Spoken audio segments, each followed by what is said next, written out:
Welcome to problem solving session number 5. In this problem solving session, we are going to solve problems based on the learnings that we have learned in lecture number 14 and 15. As a first problem, let us derive the Heisenberg equation of motion.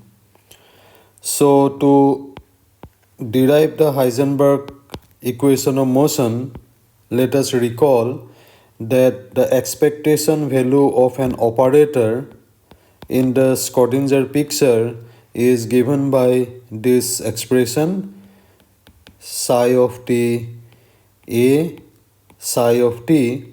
Here the wave function or the state vector is time dependent and the operator a is time independent, and the evolution of the state vector or the wave function is given by the so-called Schrödinger equation, which all of you are aware of. So this is the Schrödinger equation that gives the evolution of the state vector, and you know that the solution of this Schrödinger equation is psi of t is equal to k psi of t is equal to e to the power minus I by h bar h t psi of 0, and this quantity, this particular term, is the so-called evolution operator u of t psi of 0. Now using this, I can write the expectation value of an operator. When I take the expectation value of the operator, it becomes now time dependent, and now here instead of psi of t I can write here psi of t psi of 0, then I have a, and in the other side I can write e of t psi of 0, and I can from here I can write it as psi of 0.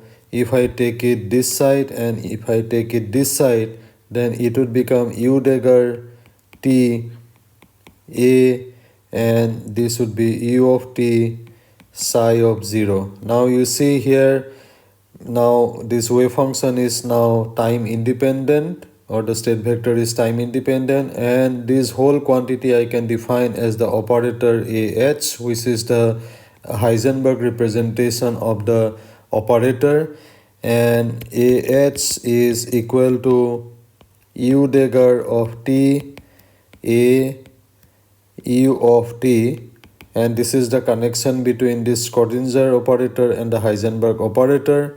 This I can further write it as e to the power I plus I by h bar h of t a e to the power minus I by h bar h of t. Okay, so this is my Heisenberg operator. Now I am going to use it to derive the Heisenberg equation of motion. If I take the time derivative on both sides, I have dh ah dt is equal to, from here the first term I am going to get I by h bar e to the power I by h bar h t h a e to the power minus I by h bar h t. Say if a is not, this term is not explicitly time dependent, then I can then write it as e to the power I by h bar ht. This is time independent, no, not explicitly time dependent, and from this part I am now having I by h bar h e to the power minus I by h bar ht. Okay, so as you can see, this is my this term. Okay, let me write it in this form: I by h bar, this is u dagger h a u. Okay, and then the second term here, I by h bar, this is u a h, this is u dagger, this is u, right? Unitary operator, time evolution operator, and This implies that I can write dAh of dt is equal to I by h bar. Now you see this whole thing is in the Heisenberg representation, so I can simply write it as h ah, okay, and this term here I write I by h bar ah h. This is what I can write. Okay, from here I can write it as minus I by h bar ah minus h. Okay, and therefore this gives me dAh dt is equal to minus I by h bar, this commutation relation. So this is what I have. So this is the Heisenberg equation of motion. In general, we don't put the suffix h once I write it in this form. Whenever I write this equation in this form, we understand that we are actually in the Heisenberg representation. Okay, this is what I have. Now if A depends on time explicitly, then I have to add another term like this. Okay, so this is the so-called Heisenberg equation of motion. It's extremely useful for our course, as you have already seen, and you will also see it when we'll do some applications later on. Let us now work out this problem. Problem number 2. Here you are asked to show that in the interaction picture, the state vector, the density operator, and the operator evolves in time according to the following relations. These relations that I have written here is already we showed it in the lecture class, but without any derivation or proof. So let us prove it. To do that, let me remind you again about how the wave function or the state vector is defined in the interaction picture. It is defined as psi of k psi of t in the interaction picture is equal to e to the power I by h bar h naught t psi of t. K psi of t is the state vector in the Schrodinger picture, and h naught is the non-interacting part of the total Hamiltonian, where h is the total Hamiltonian and it is equal to h naught plus v, where v is the interaction part of the Hamiltonian. Now if I take the time derivative on both sides of this equation, then I get d of dt psi I of t, and on the right hand side I will have, from the first term I will have I by h bar e to the power I by h bar h naught t h naught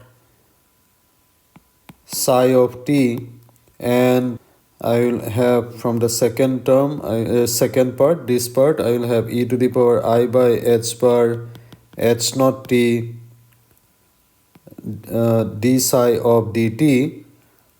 It would be d of dt psi of t. Okay, now we know that according to the Schrodinger equation, I h bar d of dt psi of t, this is equal to h psi of t, where h is the again total Hamiltonian. So if I now multiply on both sides by I h bar, then I have I h bar d of dt psi I of t is equal to minus e to the power I by h bar h naught t. Here I can take h naught, I can write this side, and here I have psi of t plus e to the power I by h bar h naught t I h bar d of dt psi of t. And now here I can just put it the Schrodinger equation. So let me write it more clearly. I h bar d of dt psi I of t is equal to minus h naught, and this part is nothing but the state vector in the interaction picture. So let me write it like this, and here I have e to the power I by h bar h naught t, and this side I have h psi of t. Now let me write it on the right hand side. Let me write it as minus h0 psi I of t plus e to the power I h bar h naught t. I am going to get two terms, because if I put h is equal to h naught plus v, then I have this term h naught psi of t, and then I will also have e to the power I by h bar h naught t v. I am not writing the cap sign, but you please understand that these are operators. V of t psi of t. Okay, and you see that, okay, let me write this side again. Right hand side, h naught psi I of t plus h naught, and this is, I can write it as psi I of t, and then I can also write this term. You see what I can do, e to the power I by h naught h bar h naught t v of t. Because of the unitarity, I can write it as e to the power minus I by h bar h naught t e to the power I by h bar h naught t plus h naught t. So this term is unity, and I have here psi of t, and you see this term is nothing but the wave state vector in the interaction picture. So, and these two terms get cancelled out, so I will be left out with I h bar d of dt psi I of t is equal to, and here I'll have e to the power I by h bar h naught t v of t. Okay, and then this term, here I have this term minus I by h bar h naught t psi I of t, and this is the interaction part of the Hamiltonian in the interaction picture. So I can write it as HVI, and I have here psi I of t, this one. So in effect what you have obtained here is nothing but the Schrodinger equation in the interaction picture. So this is the Schrodinger equation in the interaction picture. Now, because of the fact that in the interaction picture I have psi of t, psi I of t is equal to e to the power I by h bar h naught t psi of t. Therefore, the density operator is going to be, in the interaction picture, it would be k psi I bra psi I. Okay, then I can write it as e to the power I h bar h naught t psi of t, and the other one would be bra psi of t e to the power minus I h bar h naught t, and this is nothing but the density operator in the Schrodinger picture. So let me write rho s. Therefore I have rho I, density operator in the interaction picture, is equal to, this is basically the transformation equation for the density operator when you go to the interaction picture. So I have this equation, so it is easy to see. Now let us find out the time evolution of this density operator in the interaction picture. D of rho I dt, I can very simply work it out, because I know I have already the time evolution of the state vector in the interaction picture is there, so I can utilize that. So writing it in this form, I just need to write it, take the time derivative first. Let me take the time derivative of k psi I. I have multiplied by this bra psi I, plus again I have k psi I d of dt bra psi I. Okay, and I can now utilize the these equations. Okay, let me do one thing. Let me multiply both sides by I h bar. I have d rho I dt, and this is equal to I h bar d of dt k psi I and bra psi I. And similarly here, let me write psi I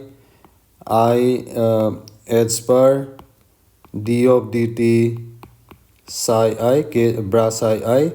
Now if I write the Schrodinger equation in the interaction picture, this is what I am going to get. Already we have written it here. Okay, so this is v k psi, so v k psi I, this is what I have.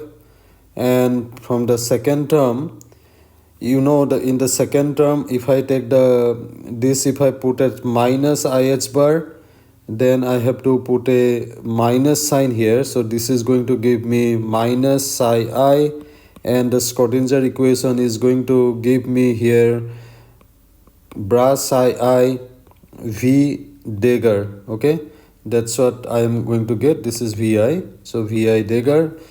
But this Hamiltonian has to be Hermitian, so I just have it is Vi, and this quantity is nothing but the density operator rho I minus again rho I, and Vi dagger is Vi. So this is what I have, and this is nothing but the commutation between the interaction Hamiltonian and the density operator in the interaction picture. So from here I can write d rho I dt, time evolution of the density operator, is minus I by h bar Vi rho I. So this is our required evolution equation for the density operator. Now let us quickly find out how the operator evolves in time. And in the interaction picture, the operator A evolves according to, it's a basically transformation equation is this: e to the power I by h bar h naught t a e to the power minus I by h bar h naught t. If I take the time derivative on both sides, then it is we have already done so many time derivatives, so you can quickly get it. It would be I by h bar on the right hand side, e to the power I by h bar h naught t a e to the power h naught a e to the power minus I by h bar h naught t plus e to the power I by h bar h naught t because a is not explicitly time dependent, so I just have to take the time derivative of this term only. So this is going to give me h naught e to the power minus I by h bar h naught t, and from here I can simply write it as I by h bar h naught ai using the transformation equation for the operator, and I have here I by h bar ai h0, and from here I have simply this I can take as minus I h bar, and then I can write the commutation relation ai h naught. So this is the evolution equation for the operator in the interaction picture, and thereby, as you can see, we have worked out all the three relations we have. Now let us work out this problem. You are asked to show that this expectation value of this commutation h rho in the Fock state is equal to 0 if the Hamiltonian is this is the in the first part, this is the Hamiltonian for the harmonic oscillator, and in the second case again you are asked to show that the commutation between the Hamiltonian and the density operator, the expectation value of it is 0 if the Hamiltonian is written like this. So as you can see, this is the Hamiltonian that we encountered in the case of the two-level atom in the last class. In fact, if you recall, in this first problem here, we discussed it in the last class when we have calculated the time rate of change of the probability of finding n quanta in the context of damped harmonic oscillator. I just mentioned the result without proving it. Now let us do it explicitly, and actually it's very easy.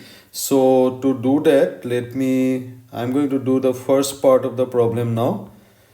Let me take this h rho is equal to h cross omega. In fact, let me also mention this, that because of the fact this Hamiltonian h cross omega simple harmonic oscillator Hamiltonian h cross omega a dagger a plus half, this h cross omega half, it's a constant term, so I can ignore the second part of the Hamiltonian and I can take it simply as h cross omega a dagger a. Okay, now taking the Hamiltonian in this form, I can write this commutation relation here as this h cross omega. I have h cross omega a dagger a rho minus rho h cross omega a dagger a. Okay, so this is what I have. And okay, let me take h cross omega anyway common. So I have a dagger a rho minus rho a dagger a. Okay, then let me take the expectation value of this commutation in the Fock state or the number state basis. Then I have here h cross omega. I will have two terms because of this, so let me write them separately. First I have h cross omega n a dagger a rho n minus n rho a dagger a n, right? So this is what I will have. And as you can see, this first term is nothing but this is a dagger a is the number operator, so if it operates on the this bra side also, it's going to give you the number n. Okay, just you I think all of you know that a dagger a n is equal to n n n. Okay, this is, you know, whether you, again, if you apply on the bra of this side a dagger a, if you apply, then also you are going to get simply n n. Okay, this is what you are going to get. Utilizing this, I can now write it as n into n rho n, and here again I have n rho n with this, and this guy is nothing but the density matrix element rho nn. So let me write it like this, and here I have again rho nn, and as you can see, this is equal to 0. So we have proved it. Similarly, in the second part, it is also easy to show. So in the second part, I am asked to prove, actually, you know, in the second part I should actually write it as 1 1. Let me show it explicitly for that only, because this is what I have done in the lecture class, where I just wrote it that this is going to be equal to 0 when we have dealt with the Lindblad master equation description to discuss various this spontaneous emission in a two-level system. Then when we have worked out the probability of finding the atom in the excited state, then we encountered this particular issue, and then we just wrote that this is going to be equal to 0, and now I'm going to show it explicitly for the two-level atomic system. So I just, again, let me write this equation in this form. So I have this, and this I can write it as 1 h rho minus rho h n 1, actually this is 1, it's 1. Okay, and if I now put the Hamiltonian, I have this E0 K0 bra 0 plus E1 K1 bra 1, and I have here rho. The first term would be this, and the second term is going to be 1. Then I have here, this is rho, and h is E0 K0 bra 0 plus E1 K1 bra 1 1. And it's very easy to see that the first term, because this bra 0 and this K1, right? So that's going to be or rather I should say this scalar product, because E0 is just a number. This product K1, bra1 and this product, scalar product, is going to give you 0 because they are orthogonal. So first term is going to vanish, and in the second term you have here E1 and you will have 1 row 1. Okay, and from the second term again here this term is going to give you 0 because of the orthogonality, and you will have minus E1,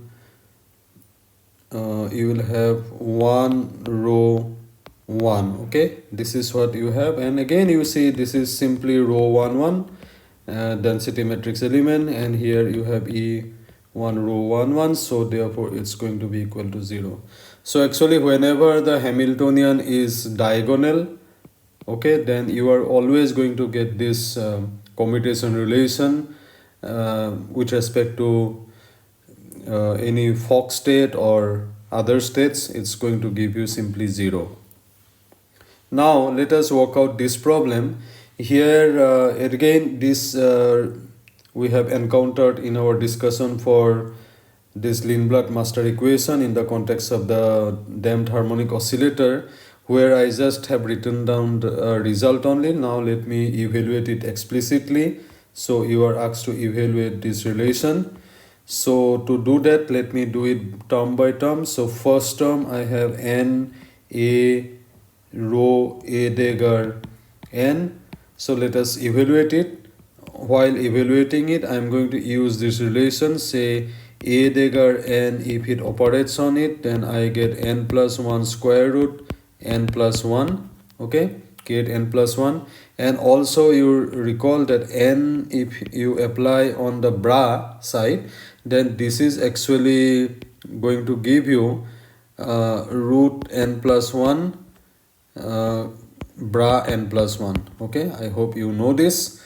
So then I am going to get this one is going to give me first I am going to get, because of there is going to be root over n plus 1 root over n plus 1 twice, so I will have n plus 1, and then I have here n plus 1 rho n plus 1, and as you can see this quantity is nothing but probability of finding the harmonic oscillator in n plus 1th state, so p n plus 1, that is. And now let me go to the second term. So here I have n a dagger a rho n. Now this is the number operator, and if it operates on the bra side, this number operator, it's going to give me, this is capital N, so it's simply going to give me n. Okay, this is what I will get. So utilizing this n is a number, so let me take that out, and I would have simply n rho n, and n rho n is nothing but the probability of finding the harmonic oscillator in the nth state. So this is what I will have. Similarly, I have the third last term, this term I have n rho a dagger a n, and this is the number operator, so I will have n rho n. Okay, so this is equal to n p n. Now utilizing, so we have worked out all the three terms, so if I put it there, so I will get this result. So let me write the whole thing again. N a rho a dagger minus 1/2 a dagger a rho minus 1/2 rho a dagger a n. This is the first term is giving me n plus 1 p n plus 1. Okay, then minus 1/2 I have npn minus 1/2 npn. So this is going to give me n plus 1 pn plus 1 minus npn. So this is the result. we obtain. And this is what we have used in the Lindblad-Master equation in our examples that I have discussed in the last lecture. Now let us work out this problem.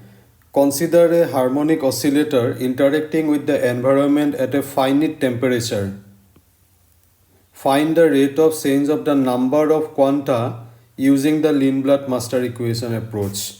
So to do that, actually we have already done the case of damped harmonic oscillator at zero temperature in the last class. If you recall, because it is at zero temperature in the harmonic oscillator whose energy levels are equally spaced, there is only downward transition at t is equal to 0, and we have taken the system relaxation operator as A, annihilation operator A, and with the decay rate was, or the transition rate was taken to be capital gamma, and we have there shown that the time rate of change of the number of quanta, which is given by A dagger A, expectation value of A dagger A, and we worked it out as minus gamma A dagger A, and in fact we showed that A dagger A, the solution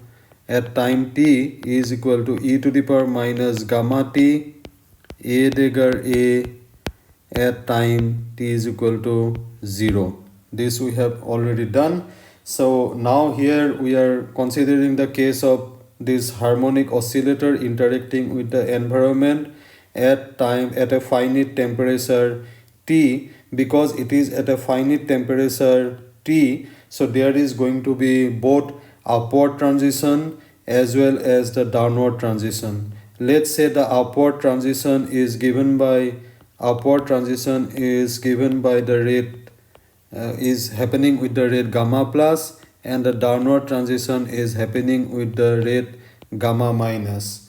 Okay, and obviously there are going to be two system operators. So one referring to the upward transition, so we can take it as the creation operator, S plus is equal to A dagger, and the other one, system operator representing the downward transition, is going to be A, annihilation operator, and corresponding rate are again one is gamma plus and other one is gamma minus.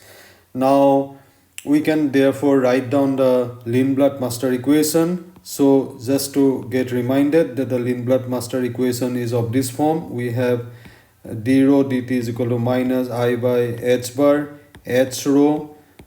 This gives the coherent evolution, this part, and then we have sum over alpha, gamma alpha, Lindblad operator, super operator, italicized L, right, S alpha rho. And here this Lindblad operator, super operator, has this form. It is equal to S alpha rho S alpha dagger minus 1/2 S alpha dagger S alpha rho minus 1/2 rho S alpha dagger S alpha. So in our given problem, in this particular problem, the full Lindblad-Master equation is going to be d rho dt is equal to minus I by h bar h rho. I am not writing the cap here, just understand that we are dealing with operators and the other terms are. So let me write the full equation. So gamma plus, you have here A. Now you see the S plus is A dagger, right? A dagger. So therefore I am going to have here S alpha is going to be simply A. Actually A dagger, right? It is going to be A dagger rho A minus 1/2 A dagger rho minus 1/2 rho A dagger. That's for the upward transition part. And then for the downward transition part, I have gamma minus A rho A dagger minus 1/2 A dagger A rho minus 1/2 rho A dagger A. This is the full Lindblad-Master equation, and the Hamiltonian is as well as usual. It is the harmonic oscillator Hamiltonian. Okay, this is what we have now the full Lindblad master equation. We are asked to find out the time rate of change of this expectation value of A dagger A, and we know we can write it as d of dt sum over n Pn, and this already we have seen in the last class, so it is n Pn dot. Now this Pn dot time rate of change of probability of getting a quanta in the nth state is n rho dot n, and here we just need to put the master equation, and as we have already shown that this first term is anyway going to give 0, it is not going to be there, so we'll have the other terms. So gamma plus, instead of gamma plus, oh by the way, there is one point I just have to mention here, is that gamma plus and gamma minus are related to gamma. For example, you have this gamma plus, this gamma plus and gamma minus both are related to the gamma, that is the decay rate at 0 temperature. Gamma minus is equal to gamma into 1 plus nth, where is nth is the average number of thermal quanta. This result is easy to understand because in the presence of thermal excitation, because now the harmonic oscillator is at a finite temperature, this transition rate is going to be enhanced by this factor 1 plus nth, and similarly gamma plus is related to gamma, and that is going to be nth into gamma. Now as you can see, at 0 temperature nth is equal to 0, so there is not going to be any upward transition, so gamma plus is going to be 0 at 0 temperature. But if at a finite temperature we consider, then gamma plus is going to be nth gamma, and nth is basically the average number of quanta, and these quantas are typically bosons, we all know. Therefore nth is given by this relation, which you must have seen in statistical mechanics course. It is E to the power h cross omega by kbt. Kb is the Boltzmann's constant minus 1, and omega is the transition frequency of the harmonic oscillator. So this thing if we exploit, then I can now write here the first term is going to be gamma plus is nth gamma, and inside the, let me write the full term, n A dagger rho A minus 1/2 A dagger rho, okay, minus 1/2 rho A dagger n. This is the one term, and the other term related to gamma minus is, I can write it as 1 plus nth gamma, and here I have n A rho A dagger minus 1/2 A dagger A rho minus 1/2 rho A dagger A n. Okay, so this is what I have. Now you can easily work it out using the strategy that we have developed, or I have already shown it explicitly how this kind of calculation can be done in the last problem. So following that procedure, you can actually get this particular result, d of dt A dagger A. I encourage all of you to please do it. You will get it as gamma nth minus A dagger A. Now you see, only difference that we are having, we are just having an extra term here compared to the 0 temperature case. This term is now coming nth, and it has a meaning. If we plot the expectation value of or evolution of this A dagger A with time, then you will see, depending on where you start, suppose initially you are in the excited state, then you are going to get this plot. You are initially at excited state, so it is going to exponentially decay, and it's going to reach the equilibrium value. Or if you are in the ground state, then it is going to exponentially, this average number of quanta is going to increase exponentially, and you are going to finally reach this equilibrium value. So this is the essence of this problem, and I hope you have understood it.